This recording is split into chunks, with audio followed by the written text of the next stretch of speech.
parfois les parents qui sont dans des situations de séparation difficiles comme ça demandent à un certain nombre de témoins, les instituteurs, les différentes personnes qui vont s'occuper de l'enfant, de faire des attestations ou des certificats pour dire voilà, vous l'avez trouvé mal habillé, sale, pas du tout en bonne forme. Alors le problème c'est que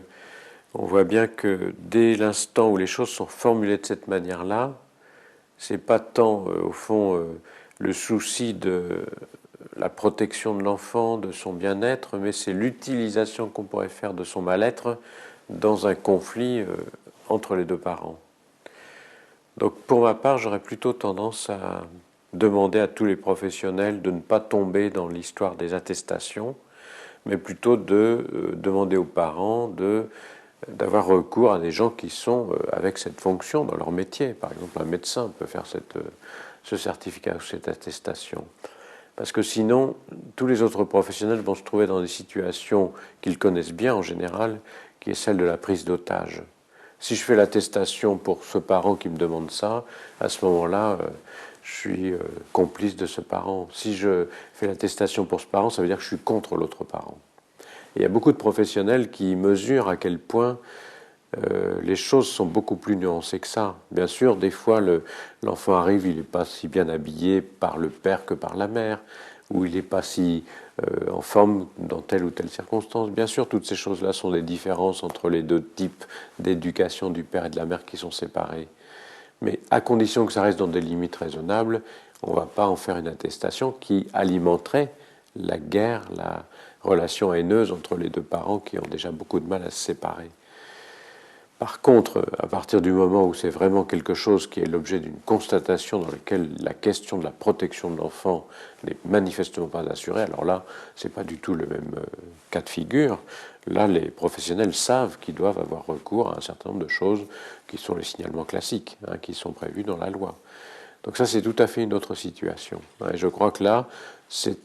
très important, au fond, de ne pas inciter les professionnels qui se retrouvent dans une situation intermédiaire à prendre parti pour l'un ou pour l'autre.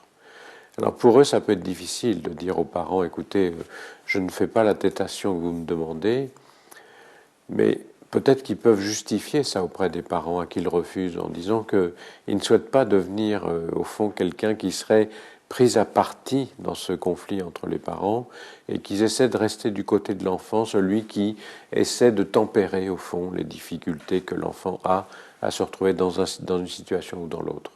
Et qu'au fond, tant que les enseignants, les intermédiaires peuvent rester dans cette situation-là, je pense qu'ils peuvent aider au plus près l'enfant. Parce qu'à ce moment-là, l'enfant va sentir que cette personne est une personne qui ne souhaite pas rentrer dans un conflit dont l'enfant sait déjà, lui, qu'il est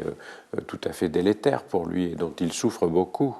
Et cette personne ne rentrant pas dans ce conflit-là, peut-être que cet enfant va pouvoir en faire une personne à laquelle il pourra confier des choses qui à ce moment-là sont des choses importantes pour l'enfant, sans forcément confier des choses qui vont aller vers un signalement, mais confier des vécus, des expériences. Et cet enfant-là, ce qui va vraiment l'aider, c'est qu'il puisse parler avec quelqu'un d'un peu extérieur de quelque chose qui est difficile pour lui, dans le conflit qui oppose ses parents et dans lequel lui sent bien que finalement, il n'est qu'un des éléments de ce conflit. Alors je crois que si on veut aider un enfant à se développer, moi, je demande souvent aux parents à qui je suis amené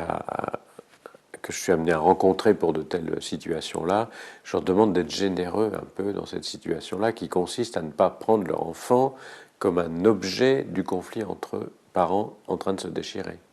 mais de le prendre comme un sujet qui est en train de se développer dans ce climat et auquel, quelles que soient les raisons pour lesquelles se séparent les parents, cet enfant doit pouvoir rester en même temps intérieur à ce conflit, mais en même temps sans que ce conflit le détruise trop. Et que, évidemment, il faut que ses parents puissent un peu laisser tomber tout ce qui serait des attestations qui vont dans le sens d'alimenter un futur procès, plutôt que dans le sens d'aider cet enfant à se développer dans une situation conflictuelle qui est toujours difficile pour lui.